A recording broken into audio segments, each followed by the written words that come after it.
El sacerdote rezó sus oraciones al sol que nacía y pidió al dios de la tempestad y a la diosa de los animales que tuviesen piedad de los ingenuos.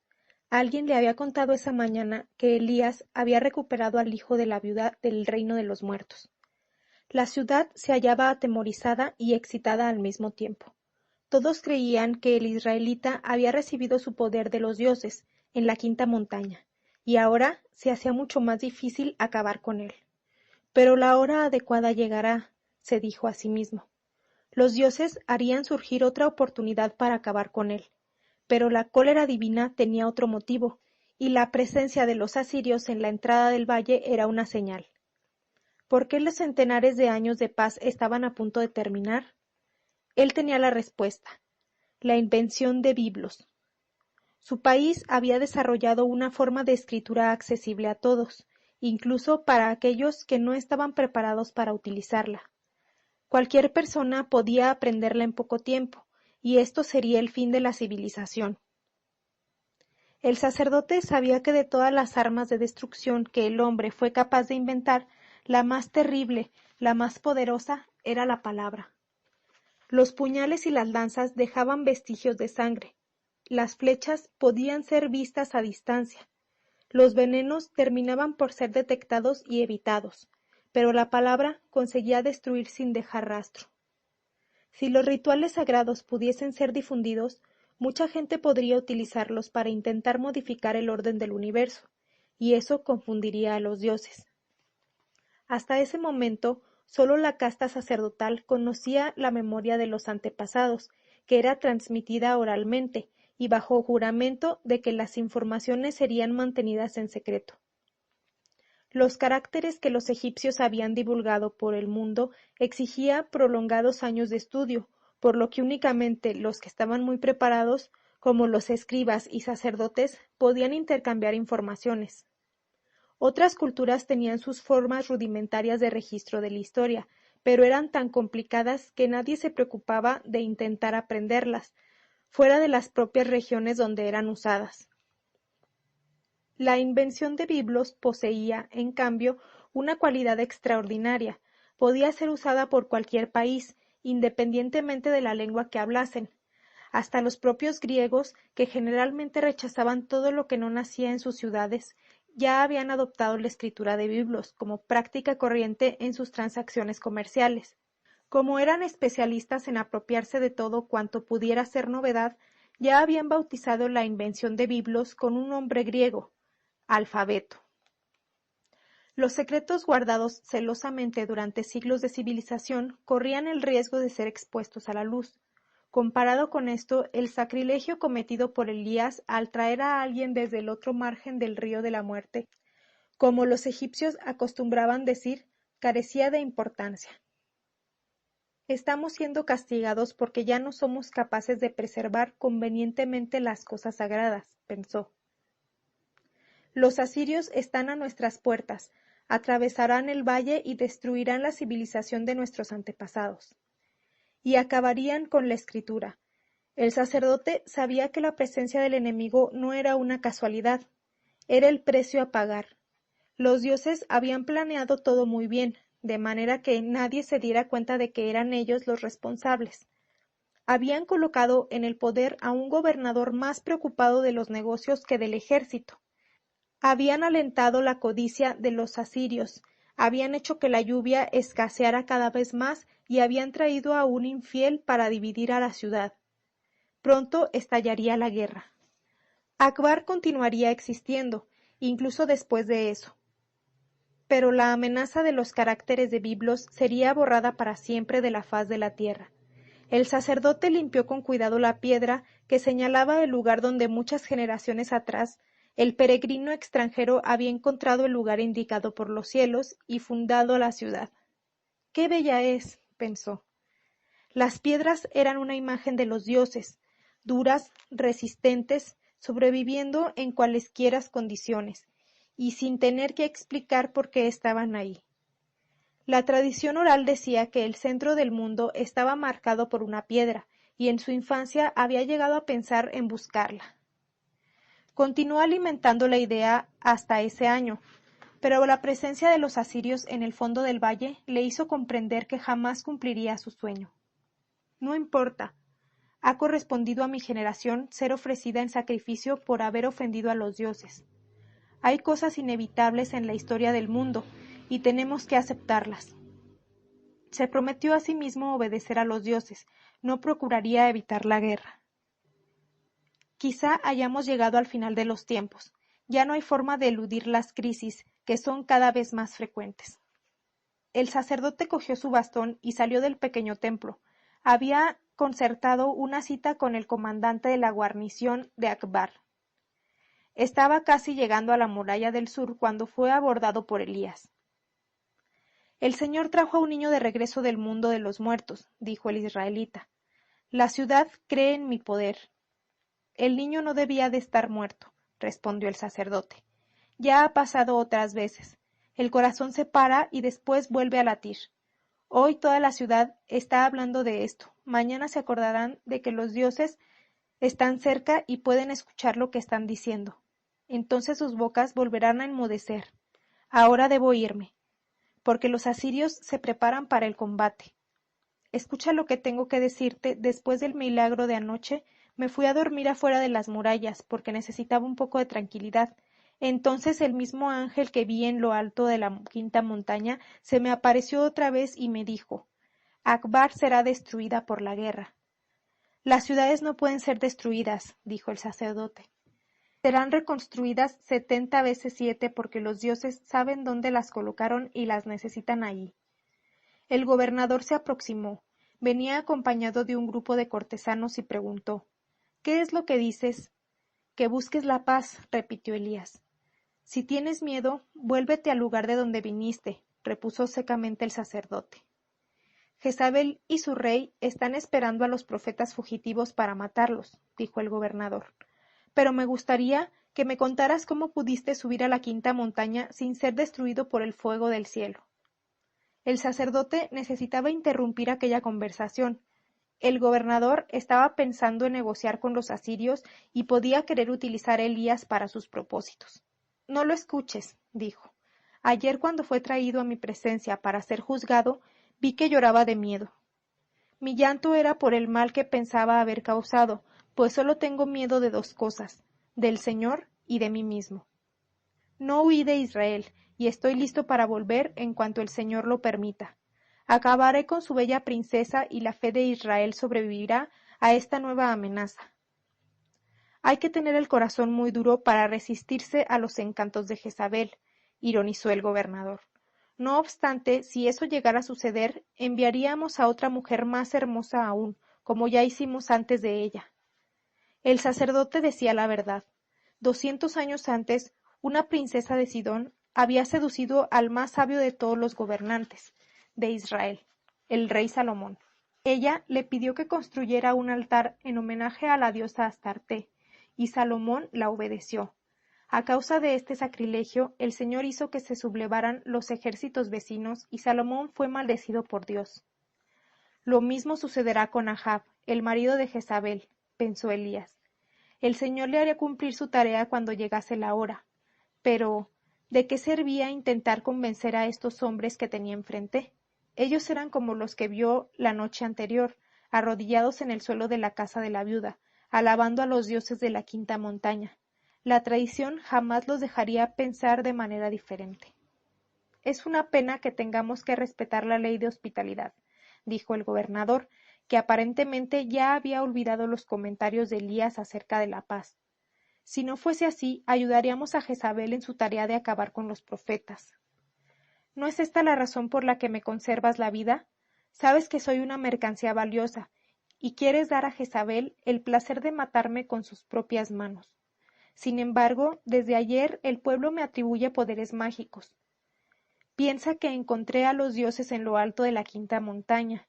En cuanto a ustedes, nada les importaría ofender a los dioses, pero no desean irritar a los habitantes de la ciudad. El gobernador y el sacerdote dejaron a Elías hablando solo y siguieron en dirección a las murallas.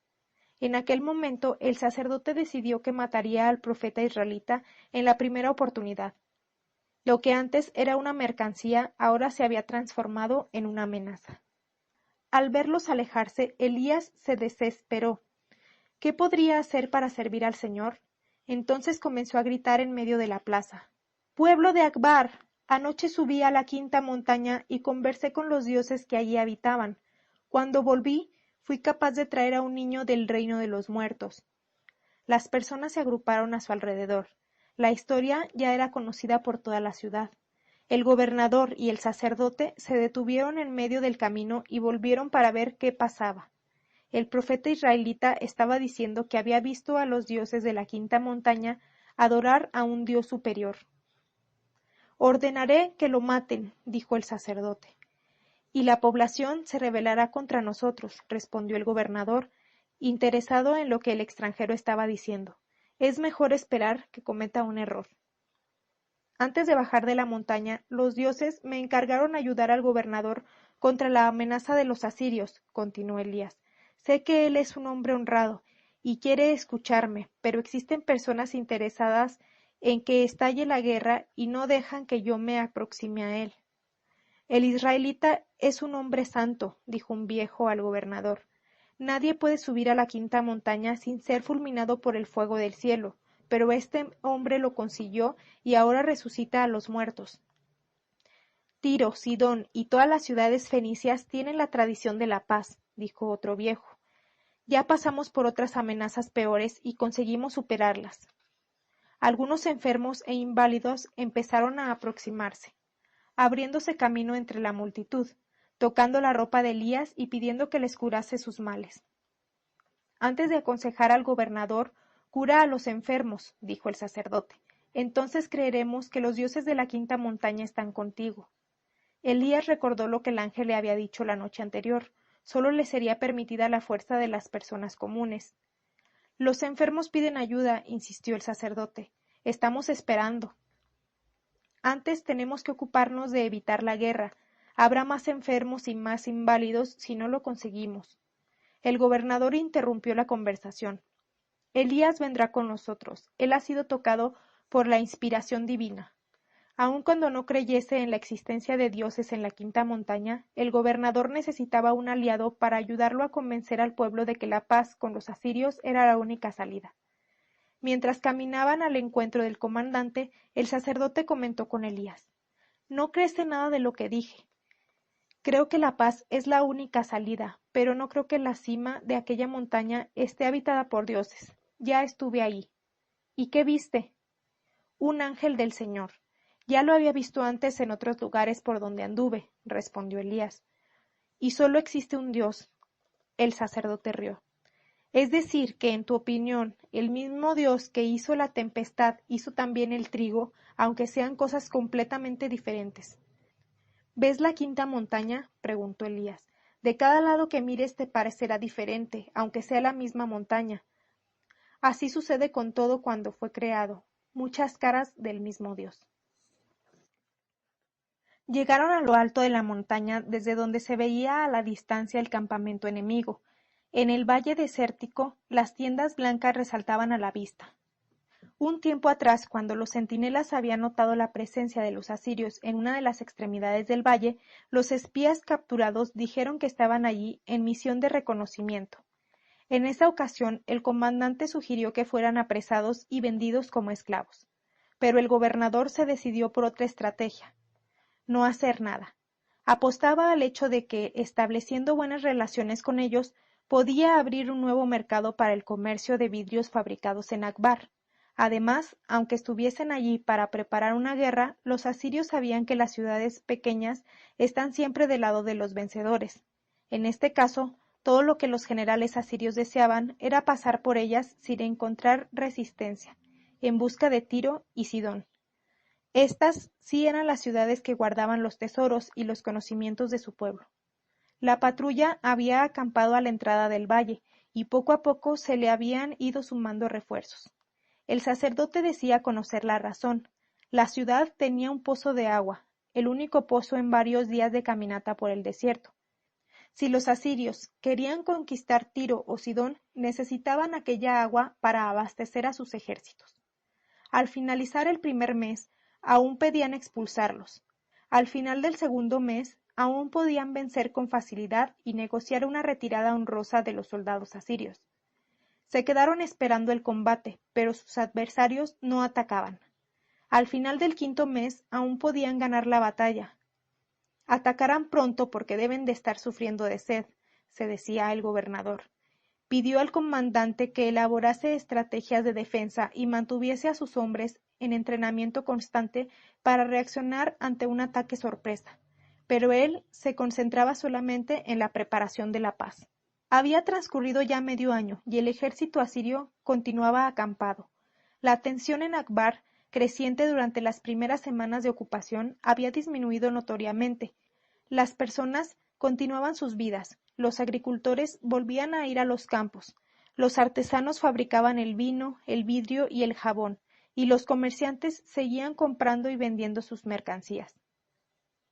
Todos pensaban que si Akbar no había atacado al enemigo era porque la crisis sería resuelta en breve con negociaciones.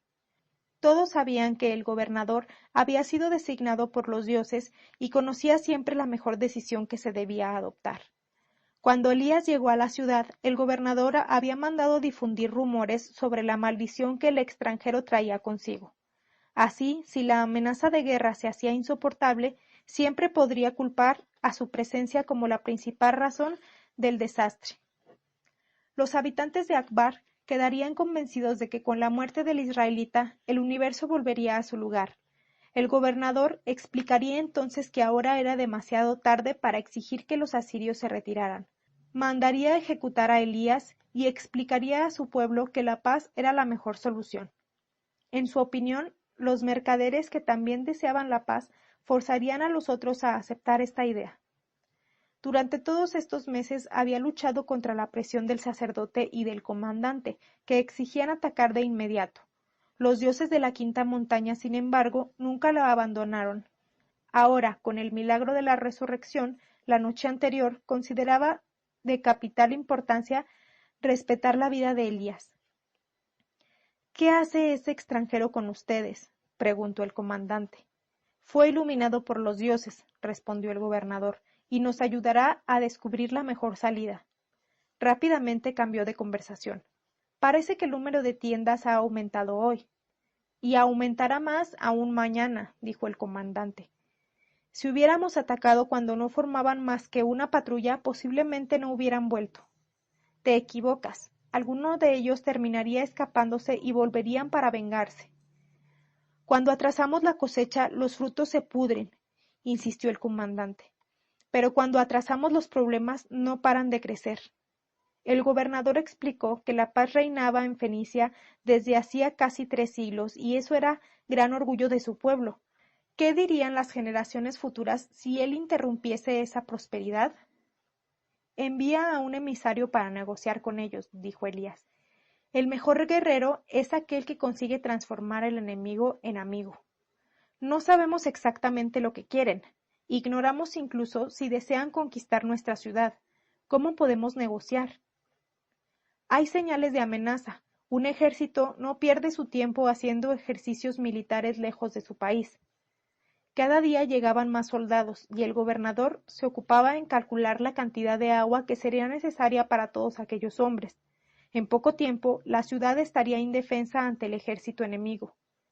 ¿Estamos en condiciones de atacar ahora?, preguntó el sacerdote al comandante. Sí, podemos atacar. Perderemos muchos hombres, pero salvaremos la ciudad. No obstante, debemos adoptar una decisión ahora mismo. No debemos hacer esto, gobernador. Los dioses de la quinta montaña me dijeron que aún tenemos tiempo de encontrar una solución pacífica, dijo Elías.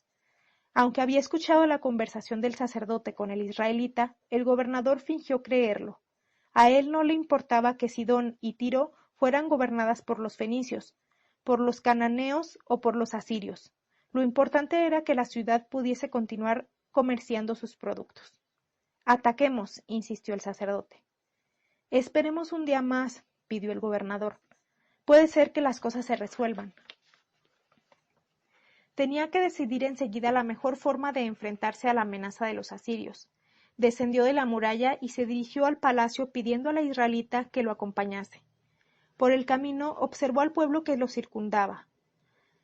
Los pastores llevando a las ovejas a las montañas, los agricultores yendo a los campos para intentar arrancar de la tierra seca un poco de sustento para ellos y sus familias. Vio a soldados que hacían ejercicios con sus lanzas y a algunos mercaderes recién llegados que exponían sus productos en la plaza. Por increíble que pudiese parecer, los asirios no habían cerrado el camino que atravesaba el valle en toda su extensión. Los comerciantes continuaban circulando con sus mercancías y pagando a la ciudad la tasa por el transporte. Ahora que han conseguido reunir una fuerza poderosa, ¿por qué no cierran el camino?, quiso saber Elías. El imperio asirio necesita los productos que llegan a los puertos de Sidón y Tiro, respondió el gobernador. Si los comerciantes fueran amenazados, interrumpirían el flujo de abastecimiento y las consecuencias serían más graves que una derrota militar. Debe de haber una manera de evitar la guerra. Sí, dijo Elías. Si desean agua, podemos vendérsela. El gobernador no dijo nada, pero percibió que podía usar al israelita como un arma en contra de los que deseaban la guerra. Él había subido a la cima de la quinta montaña, había desafiado a los dioses y, en el caso de que el sacerdote decidiera insistir en la idea de luchar contra los asirios, Elías sería el único que podría enfrentarlo. Sugirió que fuesen a dar un paseo juntos para conversar un poco. El sacerdote permaneció en lo alto de la muralla observando al enemigo. ¿Qué pueden hacer los dioses para detener a los invasores?, preguntó el comandante. He realizado los sacrificios ante la quinta montaña. He pedido que nos envíen un jefe más valiente. Deberíamos actuar como Jezabel y acabar con los profetas. Un simple israelita que ayer estaba condenado a muerte hoy es usado por el gobernador para convencer a la población sobre la conveniencia de mantener la paz. El comandante miró hacia la montaña. Podemos encargar el asesinato de Elías y usar a mis soldados para alejar al gobernador de sus funciones. Ordenaré que maten a Elías, respondió el sacerdote. Respecto al gobernador, no podemos hacer nada. Sus antepasados están en el poder desde hace varias generaciones. Su abuelo fue nuestro jefe y pasó el poder de los dioses a su padre, quien a su vez se lo traspasó a él. ¿Por qué la tradición nos impide colocar en el gobierno a una persona más eficiente? La tradición existe para mantener el mundo en orden. Si nos inmiscuimos en esto, el mundo se acaba. El sacerdote miró a su alrededor, el cielo y la tierra, las montañas y el valle, cada cosa cumpliendo con lo que había sido escrito para ella. A veces el suelo temblaba, otras veces, como ahora, pasaba mucho tiempo sin llover, pero las estrellas continuaban en su lugar, y el sol no se había desplomado sobre la cabeza de los hombres. Todo porque desde el diluvio los hombres habían aprendido que era imposible cambiar el orden de la creación. En el pasado existía solamente la quinta montaña. Hombres y dioses vivían juntos. Paseaban por los jardines del paraíso, conversaban y reían entre sí, pero los seres humanos habían pecado y los dioses los expulsaron de ahí. Como no tenían dónde enviarlos, terminaron creando la tierra alrededor de la montaña, para poder arrojarlos allí, mantenerlos bajo su vigilancia y hacer que siempre recordaran que estaban en un plano muy inferior al de los moradores de la quinta montaña. No obstante, cuidaron de dejar abierta una puerta de retorno. Si la humanidad seguía bien su camino trazado, terminaría regresando a lo alto de la montaña, y para no dejar que esta idea fuera olvidada, encargaron a los sacerdotes y a los gobernantes que la mantuvieran viva en la imaginación del mundo. Todos los pueblos compartían la misma creencia. Si las familias ungidas por los dioses se alejaban del poder, las consecuencias serían graves. Nadie se acordaba ya por qué estas familias habían sido escogidas, pero todos sabían que estaban emparentadas con las familias divinas. Akbar ya existía desde hacía centenares de años y siempre había sido administrada por los antepasados del actual gobernador. Había sido invadida muchas veces, ya había estado en manos de opresores y de bárbaros, pero con el transcurso del tiempo los invasores partían o eran expulsados. Entonces el antiguo orden se restablecía y los hombres volvían a su vida de antes. La obligación de los sacerdotes era preservar este orden. El mundo poseía un destino y era gobernado por leyes. El tiempo de intentar entender a los dioses ya había pasado. Ahora era la época de respetarlos y hacer todo lo que quisieran. Eran caprichosos y se irritaban con facilidad. Si no se cumplían los rituales de la cosecha, la tierra no daría frutos. Si algunos sacrificios se olvidaban, la ciudad sería infestada con enfermedades mortales. Si el dios del tiempo fuese otra vez provocado, podía hacer que el trigo y los hombres dejasen de crecer. Contempla la quinta montaña, dijo el comandante. Desde su cima, los dioses gobiernan el valle y nos protegen. Ellos tienen un plan entero para Akbar. El extranjero será muerto o regresará a su tierra. El gobernador desaparecerá algún día y su hijo será más sabio que él. Lo que vivimos ahora es pasajero. Necesitamos un nuevo jefe, dijo el comandante. Si continuamos en manos de este gobernador, seremos destruidos.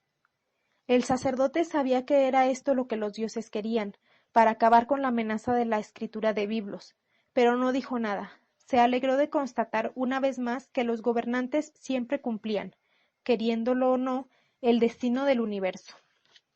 Elías paseó por la ciudad, explicó sus planes de paz al gobernador y fue nombrado su auxiliar. Cuando llegaron al centro de la plaza, nuevos enfermos se aproximaron, pero él les dijo que los dioses de la quinta montaña le habían prohibido hacer curaciones. Al atardecer volvió a casa de la viuda. El niño jugaba en medio de la calle y le agradeció por haber sido instrumento de un milagro del Señor. Ella lo esperaba para cenar. Para su sorpresa, había una botella de vino sobre la mesa. La gente trajo regalos para agradarte, dijo ella, y yo quiero pedirte perdón por mi injusticia. ¿Qué injusticia? Se admiró Elías. ¿No ves que todo forma parte de los designios de Dios? La viuda sonrió, sus ojos brillaron, y él pudo observar lo bonita que era. Tendría por lo menos 10 años más que él, pero le suscitaba una profunda ternura. No estaba acostumbrado a esos sentimientos, y tuvo miedo. Se acordó de los ojos de Jezabel y del pedido que hiciera al salir del palacio de Ahab, que le gustaría casarse con una mujer del Líbano. Aunque mi vida haya sido inútil, por lo menos tuve un hijo, y su historia será recordada porque volvió del reino de los muertos, dijo la mujer. Tu vida no es inútil. Yo vine a Akbar por orden del Señor, y tú me albergaste. Si la historia de tu hijo ha de ser recordada algún día, estoy seguro de que la tuya también lo será. La mujer llenó las 2 copas, ambos brindaron al sol que se escondía y a las estrellas del cielo. Viniste de un país distante siguiendo las señales de un Dios que yo no conocía, pero que ahora ha pasado a ser mi Señor. Mi hijo también volvió de una tierra lejana y tendrá una bella historia para contar a sus nietos. Los sacerdotes recogerán sus palabras y pasarán a las generaciones por venir. Era a través de la memoria de los sacerdotes cómo las ciudades sabían de su pasado, de sus conquistas, de los dioses antiguos, de los guerreros que defendieron la tierra con su sangre, incluso aunque ahora existiesen nuevas maneras de registrar el pasado. La memoria de los sacerdotes era lo único que los habitantes de Akbar confiaban. Todo el mundo puede escribir lo que quiera, pero nadie consigue recordar cosas que nunca existieron. ¿Y yo? ¿Qué tengo para contar? Continuó la mujer llenando la copa, que Elías había vaciado rápidamente. No tengo la fuerza o la belleza de Jezabel. Mi vida es como las otras. El casamiento concretado por los padres cuando era niña, las tareas domésticas cuando me hice adulta, el culto en los días sagrados, el marido siempre ocupado en otras cosas. Mientras vivió, jamás conversamos sobre nada importante. Él vivía preocupado por sus negocios, yo cuidaba de la casa y así pasamos los mejores años de nuestras vidas. Después de su muerte solo me quedó la miseria y la educación de mi hijo. Cuando crezca cruzará los mares y yo ya no seré importante para nadie. No tengo odio ni resentimiento, simplemente conciencia de mi inutilidad. Elías llenó otra vez la copa. Su corazón empezaba a alarmarse. Le gustaba estar al lado de aquella mujer. El amor podía ser una experiencia más temible que estar ante un soldado de Ahab con una flecha apuntándole al corazón. Si la flecha lo alcanzase, él estaría muerto y el resto quedaría a cargo de Dios, pero si el amor le hiriera, él mismo tendría que asumir las consecuencias. Deseé tanto el amor en mi vida, pensó, y sin embargo, ahora que lo tenía adelante, porque sin duda estaba ahí, todo lo que tenía que hacer era no huir de él. Su única idea era olvidarlo lo más pronto posible. Su pensamiento volvió al día en que había llegado a Akbar. Después de su exilio en el Querite, estaba tan cansado y sediento que no conseguía recordar nada, excepto el momento en que se había recuperado de su desmayo y la vio vertiendo gotas de agua en sus labios. Su rostro estaba próximo al de ella, tan próximo como jamás estuviera al de cualquier otra mujer en toda su vida. Se había dado cuenta de que ella tenía los mismos ojos verdes que Jezabel, solo que con un brillo diferente, como si pudieran reflejar los cedros, el océano con el que tanto había soñado y no conocía, y, ¿cómo era posible?, su propia alma. Me gustaría tanto decírselo, pensó, pero no sé cómo. Es más fácil hablar del amor de Dios. Elías bebió un poco más. Ella se dio cuenta de que había dicho algo que no le había gustado y decidió cambiar de tema. ¿Subiste a la quinta montaña?, preguntó. Él asintió con la cabeza. Le hubiera gustado preguntarle qué vio ahí arriba y cómo consiguió salvarse del fuego de los cielos, pero él parecía no sentirse cómodo. Es un profeta. Lee mi corazón, pensó. Desde que el israelita entrara en su vida todo había cambiado. Hasta la pobreza era más fácil de sobrellevar, porque aquel extranjero había despertado en ella algo que nunca había conocido, el amor.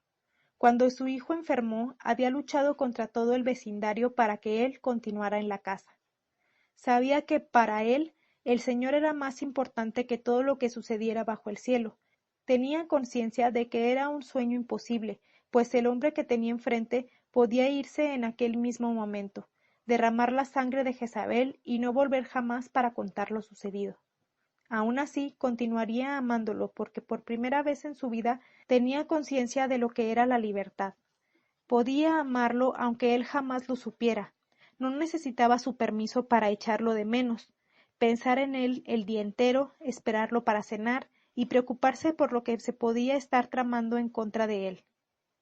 Esto era la libertad, sentir lo que su corazón deseaba, independientemente de la opinión de los otros. Ya había luchado con los amigos y vecinos en defensa de la presencia del extranjero en su casa. No necesitaba luchar contra sí misma. Elías bebió un poco de vino, pidió disculpas y se fue a su cuarto. Ella salió, se alegró al ver a su hijo jugando frente a la casa y decidió dar un breve paseo. Era libre, porque el amor libera. Elías permaneció mucho tiempo contemplando la pared de su habitación. Finalmente decidió invocar a su ángel. Mi alma corre peligro, dijo. El ángel mantuvo silencio.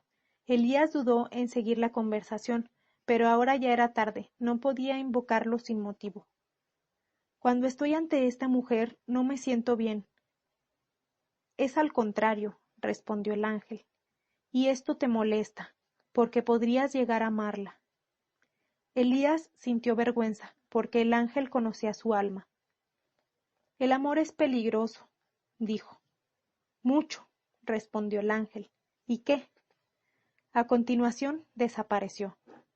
Su ángel no tenía las dudas que atormentaban su alma. Sí, él conocía el amor. Había visto al rey de Israel abandonar al Señor porque Jezabel, una princesa de Sidón, había conquistado su corazón.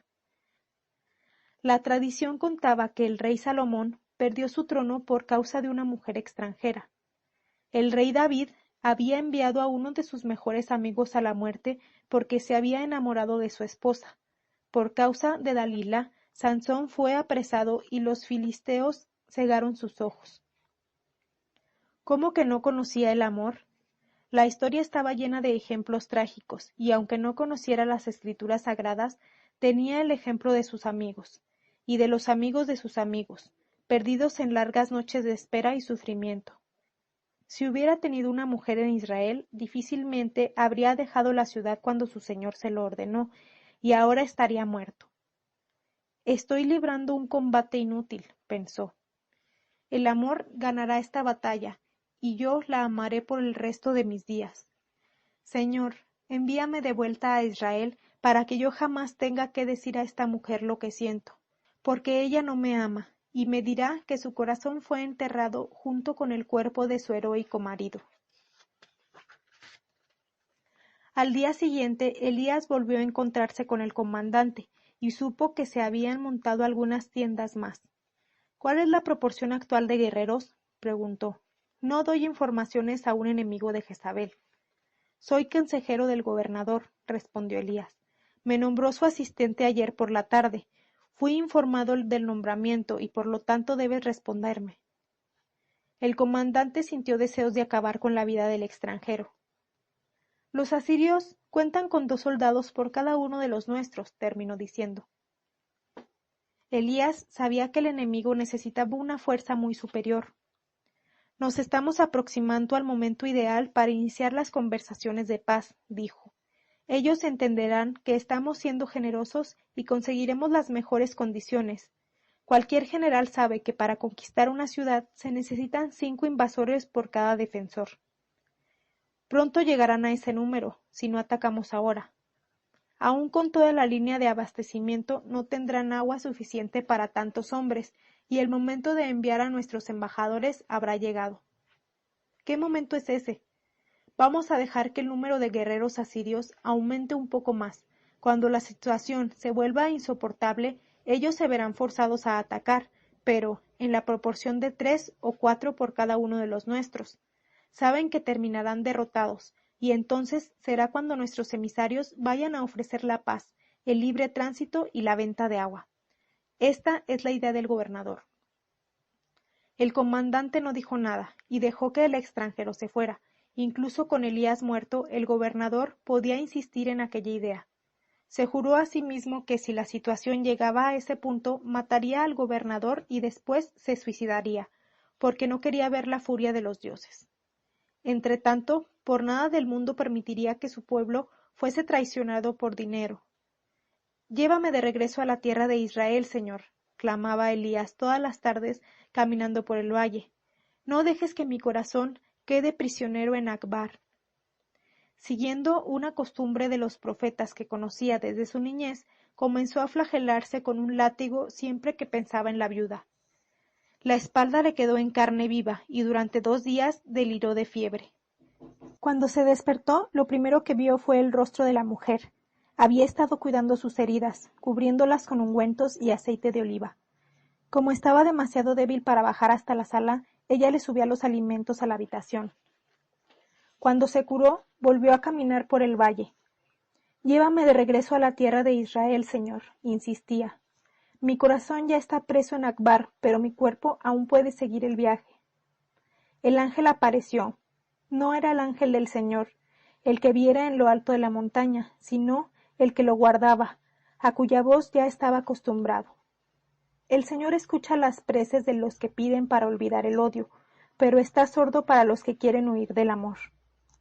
Los 3 cenaban juntos todas las noches. Conforme el Señor había prometido, jamás faltó harina en la olla ni aceite en la vasija. Raramente conversaban durante las comidas. Cierta noche, no obstante, el niño preguntó: ¿qué es un profeta? Alguien que continúa escuchando las mismas voces que oía en la infancia y cree en ellas. De esta manera puede saber lo que piensan los ángeles. Sí, ya sé de qué estás hablando, dijo el niño. Tengo amigos que nadie más ve. No los olvides nunca, aunque los adultos te digan que son tonterías. Así siempre sabrás lo que Dios quiere. Y conoceré el futuro, como los adivinos de Babilonia, añadió el muchacho. Los profetas no conocen el futuro, solamente transmiten las palabras que el Señor les inspira en el momento presente. Por esto estoy aquí, sin saber cuándo volveré a mi país. Él no me lo dirá antes de que sea necesario. Los ojos de la mujer se entristecieron. Sí, un día él partiría. Elías ya no clamaba al Señor. Había decidido que, cuando llegara el momento de dejar Akbar, llevaría consigo a la viuda y su hijo. No comentaría nada hasta que llegara la hora. Podía ser que ella no deseara irse.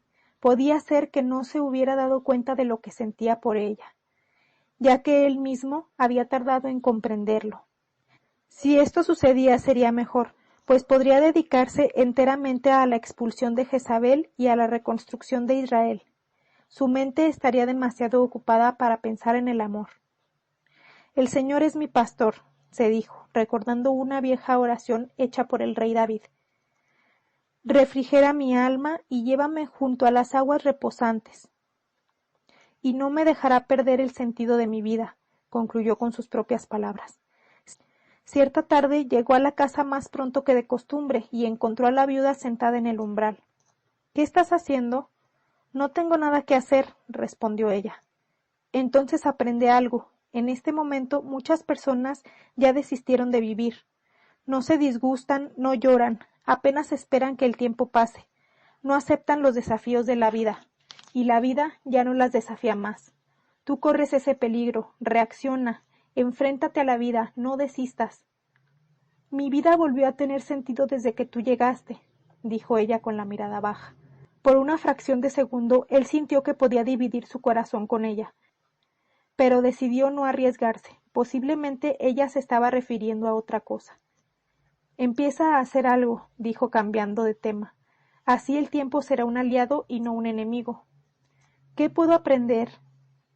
Elías pensó un poco. La escritura de Biblos será útil si algún día tienes que viajar. La mujer resolvió dedicarse a aquel estudio en cuerpo y alma. No había pensado jamás en salir de Akbar, pero, por el modo en que él hablaba, quizá estuviera pensando en llevarla con él. De nuevo se sintió libre, de nuevo se despertó de madrugada y caminó sonriendo por las calles de la ciudad. Elías continúa vivo, dijo el comandante al sacerdote 2 meses después. No conseguiste asesinarlo. No hay en toda Akbar un solo hombre que quiera cumplir esa misión. El israelita ha consolado a los enfermos, visitado a los presos, alimentado a los hambrientos.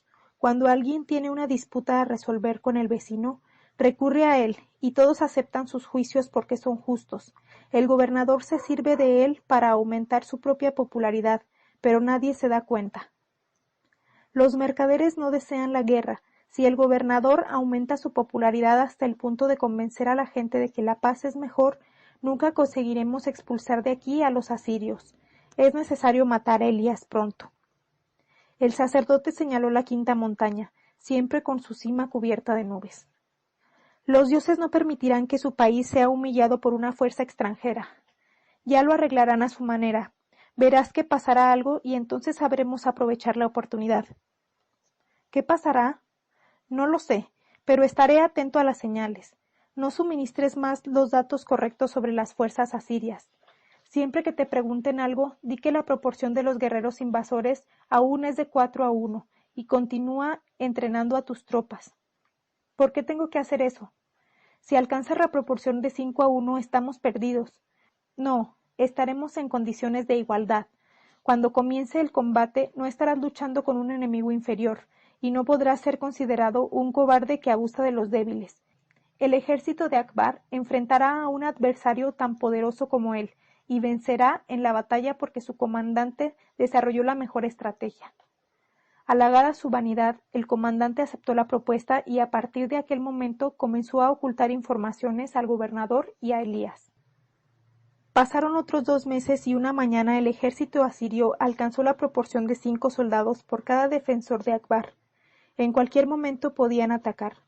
Ya hacía algún tiempo que Elías sospechaba que el comandante le mentía respecto a la cuantía de las fuerzas enemigas, pero pensaba que esto terminaría funcionando a su favor.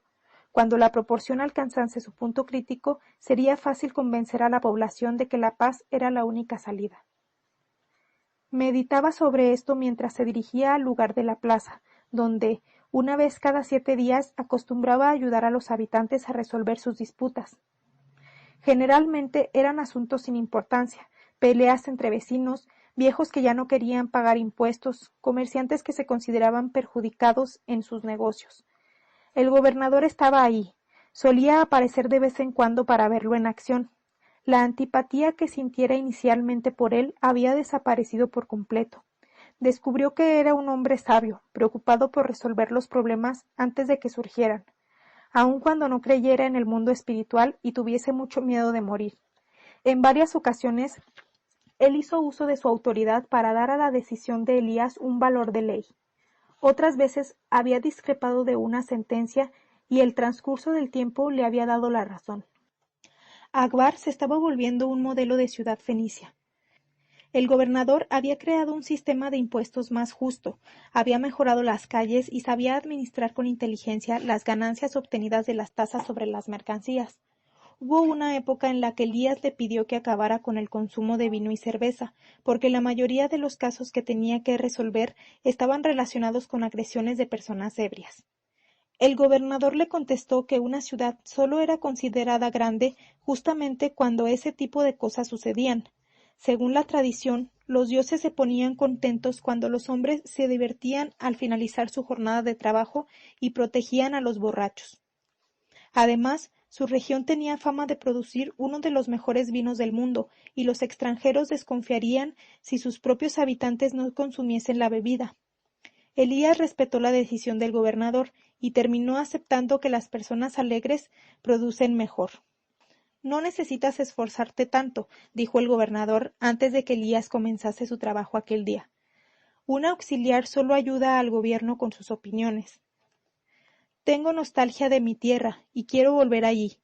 Mientras estoy ocupado en estas actividades, consigo sentirme útil y olvidar que soy un extranjero, respondió. Y consigo controlar mejor mi amor por ella, pensó para sí. El tribunal popular contaba ahora con un público atento a lo que sucedía. Las personas comenzaron a llegar. Algunos eran ancianos que ya no tenían capacidad para trabajar en los campos y venían para aplaudir o rechazar las decisiones de Elías. Otros estaban directamente interesados en los asuntos que iban a ser tratados, sea porque hubieran sido víctimas, sea porque podrían ganar con el resultado. Había también mujeres y niños que, por falta de trabajo, tenían que ocupar en algo su tiempo libre. Dio comienzo a los asuntos de aquella mañana. El primer caso era el de un pastor que había soñado con un tesoro escondido cerca de las pirámides de Egipto y necesitaba dinero para ir hasta allí.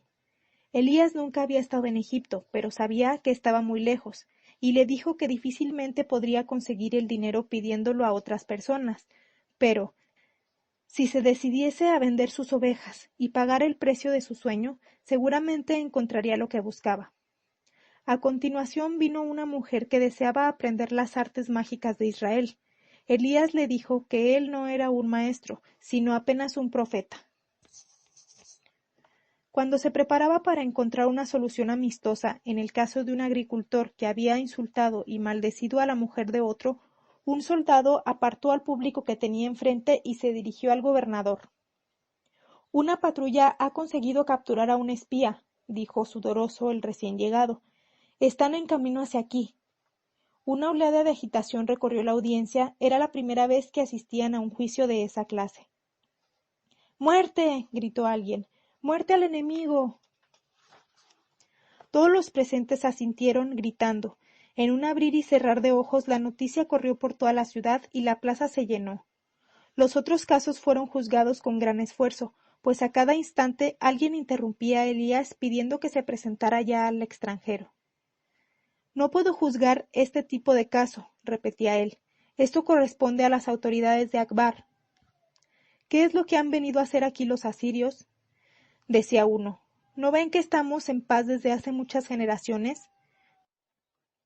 «¿Por qué desean nuestra agua?», gritó otro. «¿Por qué amenazan a nuestra ciudad?». Hacía meses que nadie osaba referirse en público a la presencia del enemigo, aunque todos viesen un número cada vez mayor de tiendas surgiendo en el horizonte, aunque los mercaderes comentasen que era necesario empezar enseguida las conversaciones de paz. El pueblo de Akbar se negaba a creer que vivieran bajo la amenaza de una invasión, excepto por la incursión de alguna tribu insignificante, que era rápidamente dominada. Las guerras existían apenas en la memoria de los sacerdotes. Ellos hablaban de una nación llamada Egipto, con caballos y carros de guerra y dioses con formas de animales, pero aquello había sucedido hacía muchísimo tiempo. Egipto ya no era un país importante, y los guerreros de piel oscura y lengua extraña ya habían retornado a su tierra. Ahora los habitantes de Tiro y Sidón dominaban los mares, extendían un nuevo imperio por el mundo y aunque no fueran guerreros experimentados, habían descubierto una nueva manera de luchar: el comercio. «¿Por qué están nerviosos?», preguntó el gobernador Elías. «Porque perciben que algo ha cambiado. Tanto tú como yo sabemos que a partir de ahora los asirios pueden atacar en cualquier momento. Tanto tú como yo sabemos que el comandante miente sobre el número de tropas enemigas, pero no sería tan loco como para contárselo a nadie. Estaría sembrando el pánico. Todo hombre percibe cuando está en peligro, comienza a reaccionar de manera extraña, a tener presentimientos, a sentir alguna cosa en el aire e intenta engañarse porque piensa que no va a conseguir enfrentar la situación. Ellos intentaron engañarse hasta ahora, pero llega un momento en que es preciso enfrentar la verdad. El sacerdote llegó. Vamos al palacio a reunir al consejo de Akbar. El comandante ya está en camino. No lo hagas, dijo Elías en voz baja al gobernador. Te forzará a hacer algo que no quieres. Vamos, insistió el sacerdote. Acabamos de apresar a un espía y necesitamos tomar medidas urgentes. Haz el juicio en medio del pueblo, susurró Elías. Ellos te ayudarán porque desean la paz, aunque estén pidiendo la guerra. Traed a ese hombre aquí, pidió el gobernador. La multitud dio gritos de alegría. Por primera vez asistiría a un consejo. No podemos hacer esto, dijo el sacerdote. Es un asunto delicado que precisa tranquilidad para ser resuelto. Gritos, silbidos y protestas. Traedlo aquí, repitió el gobernador, y su juicio se celebrará en esta plaza, en medio del pueblo. Hemos trabajado juntos para hacer de Akbar una ciudad próspera, y juntos juzgaremos a todo aquel que nos amenace. La decisión fue recibida con una salva de aplausos. Un grupo de soldados de Akbar apareció arrastrando a un hombre semidesnudo, cubierto de sangre. Debió de haber sido muy castigado antes de llegar ahí. Los ruidos cesaron. Un silencio pesado descendió sobre el público y se podían oír los ruidos de los cerdos y de los niños que jugaban al otro extremo de la plaza. ¿Por qué han hecho esto con el prisionero?, gritó el gobernador. Se resistió, respondió uno de los guardias. Dijo que no era espía, que había venido hasta aquí para hablar con usted. El gobernador mandó a traer 3 sillas del palacio donde habitaba. Sus empleados trajeron al manto de la justicia que acostumbraban usar siempre que era necesaria una reunión del consejo de Akbar. Él y el sacerdote se sentaron. La tercera silla estaba reservada para el comandante, que aún no había llegado. Declaro solemnemente abierto el tribunal de la ciudad de Akbar. Que los ancianos se aproximen. Un grupo de viejos se acercó de 2 en 2, colocándose en semicírculo detrás de las sillas. Aquel era el consejo de ancianos. En los tiempos antiguos sus opiniones eran respetadas y cumplidas. Hoy en día, en cambio, su papel era apenas decorativo. Estaban allí para aceptar todo lo que el gobernante decidiera. Cumplidas algunas formalidades, como una oración de los dioses de la quinta montaña y la declamación de los nombres de algunos héroes antiguos, el gobernador se dirigió al prisionero. ¿Qué es lo que quieres?, le preguntó. El hombre no respondió, lo encaraba de una manera extraña como si fuese su igual. ¿Qué es lo que quieres?, insistió el gobernador. El sacerdote le tocó el brazo. Necesitamos un intérprete, no habla nuestra lengua. Se dio la orden y uno de los guardias salió en busca de un comerciante que pudiese servir de intérprete. Los mercaderes no solían asistir a las sesiones que Elías realizaba. Estaban siempre ocupados haciendo sus negocios y contando sus ganancias. Mientras esperaban, el sacerdote susurró. Golpearon al prisionero porque tienen miedo. Permite que conduzca yo este juicio y no digas nada. El pánico pone a todos agresivos y si no afianzamos la autoridad, podemos perder el control de la situación. El gobernador no respondió. También tenía miedo. Buscó con sus ojos a Elías, pero desde el lugar donde estaba sentado no podía verlo. Un comerciante llegó, traído a la fuerza por un guardia. Protestó ante el tribunal porque le hacían perder su tiempo y tenía muchos asuntos que resolver. Pero el sacerdote, mirándolo con severidad, le pidió que se callara y se limitara a traducir la conversación. ¿Qué te ha traído aquí?, preguntó el gobernador. No soy espía, respondió el hombre. Soy uno de los generales del ejército. Vine para hablar contigo. El auditorio, que estaba en silencio, comenzó a vociferar en cuanto la frase fue traducida. Decían que era mentira y exigían pena de muerte inmediata.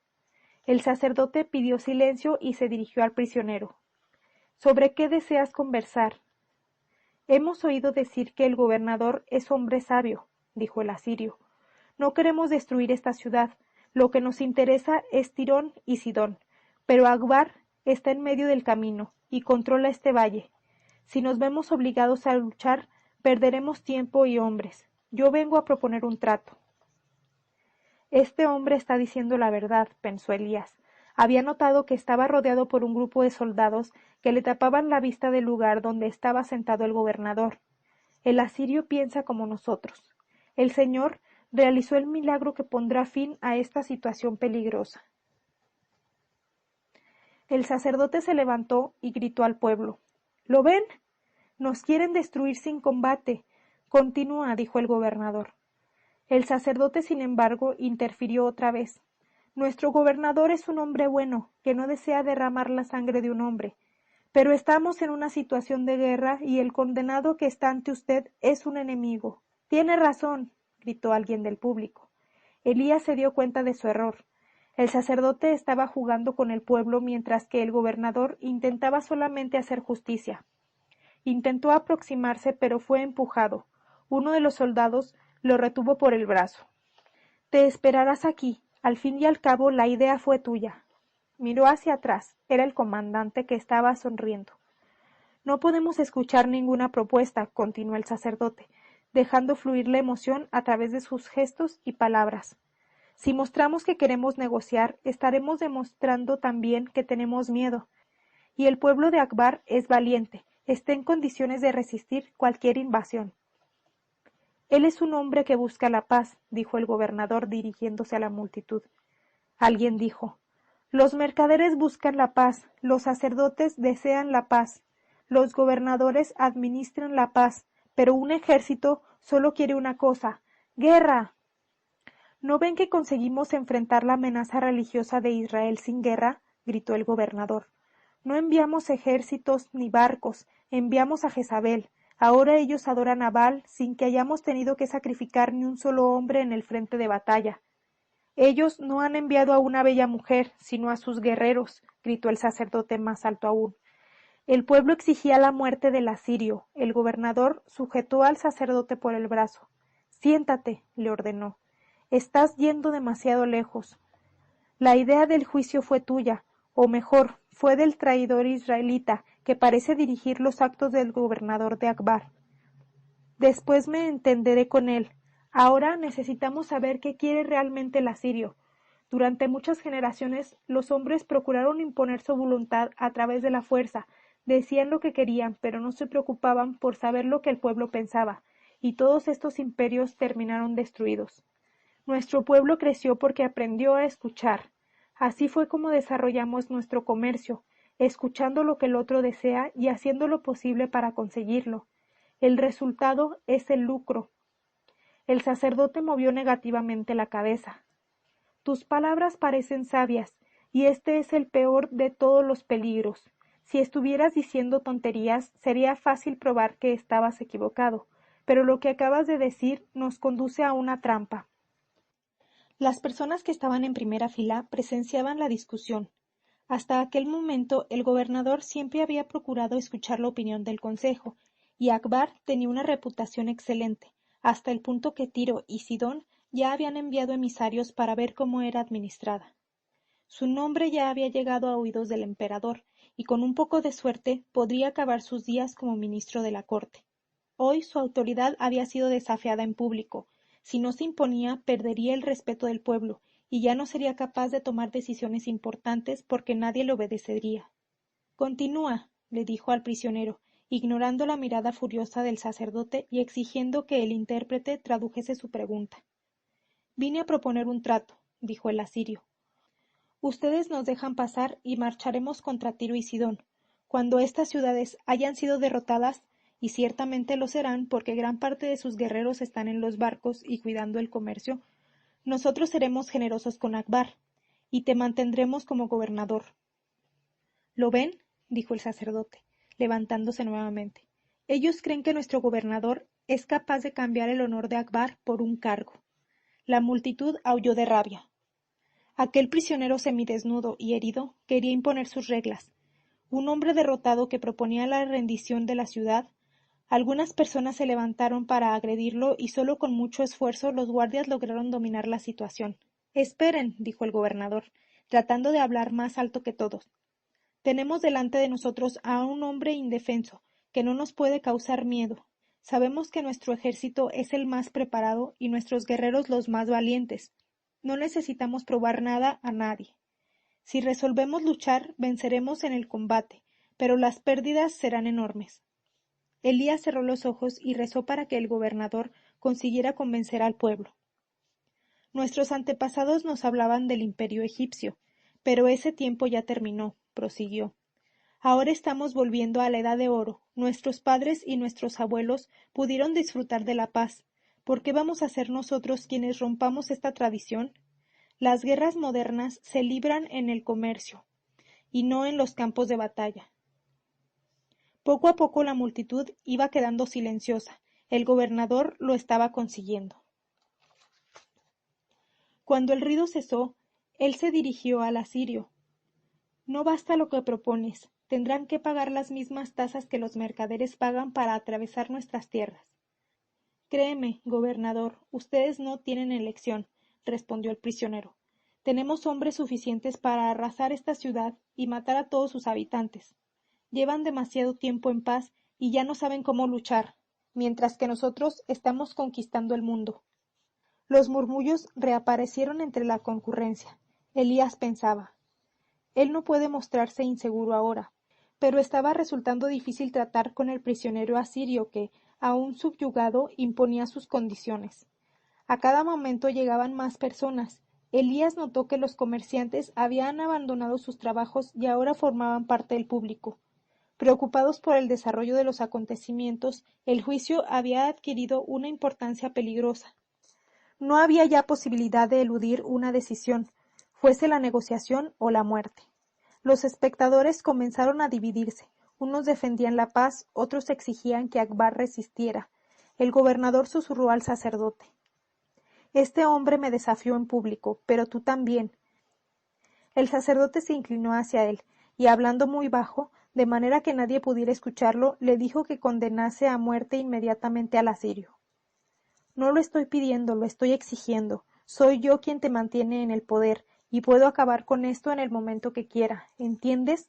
Conozco sacrificios capaces de aplacar la ira de los dioses cuando nos vemos obligados a sustituir a la familia gobernante. No será la primera vez. Incluso en Egipto, un imperio que duró miles de años, hubo muchos casos de dinastías que fueron sustituidas. Aun así, el universo continuó en orden y el cielo no se desplomó sobre nuestras cabezas». El gobernador palideció. «El comandante está en medio de la muchedumbre, con algunos de sus soldados. Si insistes en negociar con este hombre, yo diré que todos los dioses te han abandonado y serás destituido. Vamos a continuar el juicio y harás exactamente lo que yo te mande». Si Elías hubiera estado a la vista, el gobernador aún hubiera tenido una salida: pedir al profeta israelita que explicara cómo vio a un ángel en la cima de la quinta montaña y recordar la historia de la resurrección del hijo de la viuda, y sería la palabra de Elías, que ya se mostró capaz de hacer milagros, contra la palabra de un hombre que jamás había demostrado ningún poder sobrenatural. Pero Elías lo había abandonado, y él no tenía elección. Además, solo se trataba de un prisionero, y ningún ejército en el mundo empieza una guerra porque perdió un soldado. «Has ganado esta partida», le dijo al sacerdote, pensando que algún día le devolvería la jugada. El sacerdote asintió con la cabeza. El veredicto fue anunciado enseguida. «Nadie desafía a Akbar», dijo el gobernador, «y nadie entra en nuestra ciudad sin el permiso de su pueblo. Has intentado hacerlo y por ello estás condenado a muerte». Desde el lugar donde estaba, Elías bajó los ojos. El comandante sonreía. El prisionero, acompañado de una multitud cada vez mayor, fue conducido hasta un terreno al lado de las murallas. Ahí arrancaron lo que quedaba de sus ropas y lo dejaron desnudo. Uno de los soldados lo empujó hacia el fondo de una depresión del terreno. El pueblo se aglomeró en torno del agujero. Se empujaban unos a otros para poder ver mejor. Un soldado usa con orgullo su ropa de guerra y se hace visible al enemigo porque es valeroso.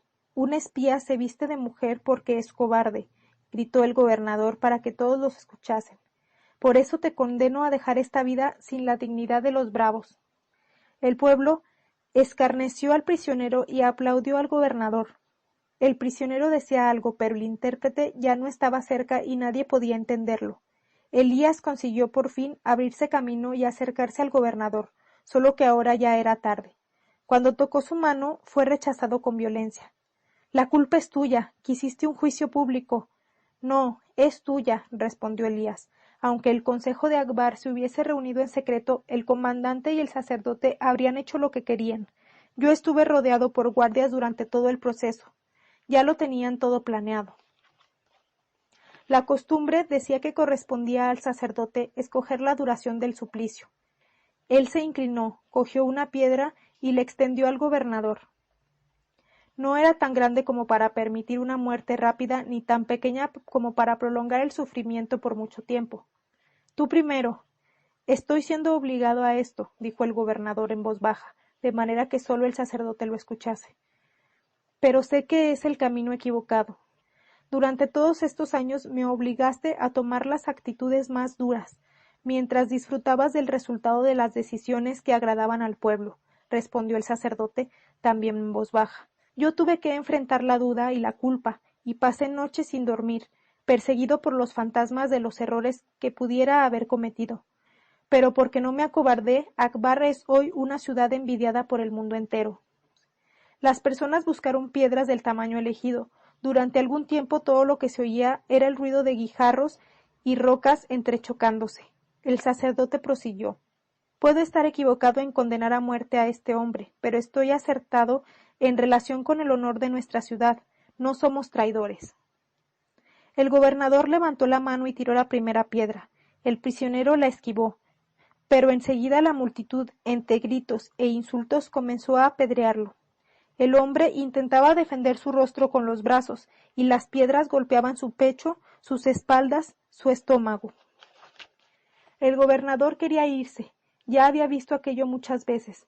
Sabía que la muerte era lenta y dolorosa, que el rostro se convertiría en un amasijo de huesos, cabellos y sangre, que las personas continuarían arrojando piedras incluso después de que la vida hubiese abandonado aquel cuerpo.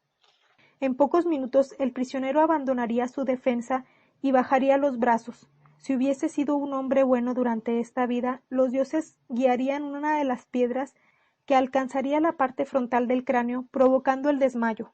Caso contrario, si hubiese cometido maldades, quedaría consciente hasta el minuto final. La multitud vociferaba, tiraba piedras con ferocidad creciente, y el condenado procuraba defenderse de la mejor manera posible. De repente, sin embargo, abrió los brazos y habló una lengua que todos podían entender. Sorprendida la multitud, interrumpió la lapidación. ¡Viva Asiria! Gritó. En ese momento contemplo la imagen de mi pueblo y muero feliz, porque muero como un general que intentó salvar la vida de sus guerreros. Voy hacia la compañía de los dioses, y estoy contento porque sé que conquistaremos esta tierra. ¿Has visto? Dijo el sacerdote. Escuchó y entendió toda nuestra conversación durante el juicio. El gobernador asintió. El hombre hablaba su lengua, y ahora sabía que había divisiones en el consejo de Akbar. Yo no estoy en el infierno, porque la visión de mi país me da dignidad y fuerza. La visión de mi país me proporciona alegría. ¡Viva Asiria! Gritó nuevamente. Recobrada de la sorpresa, la multitud volvió a tirar piedras. El hombre mantuvo los brazos abiertos sin intentar ninguna defensa. Era un guerrero valiente. Segundos después, la misericordia de los dioses se hizo notar. Una piedra golpeó su frente y él se desmayó. Podemos salir ahora, dijo el sacerdote. El pueblo de Akbar se encargará de terminar la tarea. Elías no volvió a casa de la viuda. Comenzó a pasear por el desierto, sin saber exactamente a dónde quería ir. El Señor no hizo nada, les decía a las plantas y a las rocas, y podría haberlo hecho. Se arrepentía de su decisión y se juzgaba culpable de la muerte de otro hombre más. Si hubiera aceptado la idea de que el consejo de Akbar se reuniera secretamente, el gobernador hubiera podido llevarlo consigo. Entonces habrían sido dos contra el sacerdote y el comandante. Las oportunidades hubieran continuado siendo escasas, pero siempre mayores que en el juicio público. Peor aún, había quedado impresionado por la manera como el sacerdote se había dirigido a la multitud. Aun rechazando todo lo que decía, era preciso reconocer que allí había alguien con un profundo conocimiento del liderazgo. Procuraría recordar cada detalle de lo que había visto, ya que algún día en Israel tendría que enfrentar al rey y a la princesa de Tiro. Anduvo sin rumbo, contemplando las montañas, la ciudad y el campamento asirio a la distancia. Él era apenas un punto en aquel valle, y había un mundo inmenso a su alrededor, un mundo tan grande que, aunque viajara su vida entera, no conseguiría llegar hasta el lugar donde terminaba. Sus amigos y sus enemigos tal vez comprendiesen mejor la tierra donde vivían, podían viajar hacia países distantes, navegar por los mares desconocidos, amar sin culpa a una mujer. Ninguno de ellos escuchaba ya a los ángeles de la infancia, ni se proponía luchar en nombre del Señor. Vivían su existencia de acuerdo con el momento presente y eran felices. Él también era una persona como todas las otras, y en ese momento en que paseaba por el valle, deseaba más que nunca no haber escuchado jamás la voz del Señor ni de sus ángeles. Pero la vida no está hecha de deseos, y sí de los actos de cada uno. Se acordó de que varias veces ya había intentado desistir de su misión, y, sin embargo, se encontraba allí, en medio de aquel valle, porque el Señor así se lo había exigido. Podía haber sido solo un carpintero, Dios mío, y continuaría siendo útil a tu trabajo. Pero allí estaba Elías, cumpliendo lo que le había sido exigido, cargando sobre sus hombros el peso de la guerra por venir, la masacre de los profetas por Jezabel, el apedramiento del general asirio, el miedo de su amor por una mujer de Akbar. El Señor le había dado un regalo y Elías no sabía qué hacer con él. En medio del valle surgió la luz. No era su ángel de la guarda, al que siempre escuchaba pero pocas veces veía. Era un ángel del Señor, que venía a consolarlo. Ya no puedo hacer nada más aquí, dijo Elías. ¿Cuándo volveré a Israel? Cuando aprendas a reconstruir, respondió el ángel. Pero acuérdate de lo que Dios enseñó a Moisés antes de una lucha. Disfruta cada momento para que después no te arrepientas ni sientas que perdiste tu juventud. A cada edad de un hombre, el Señor le da sus propias inquietudes.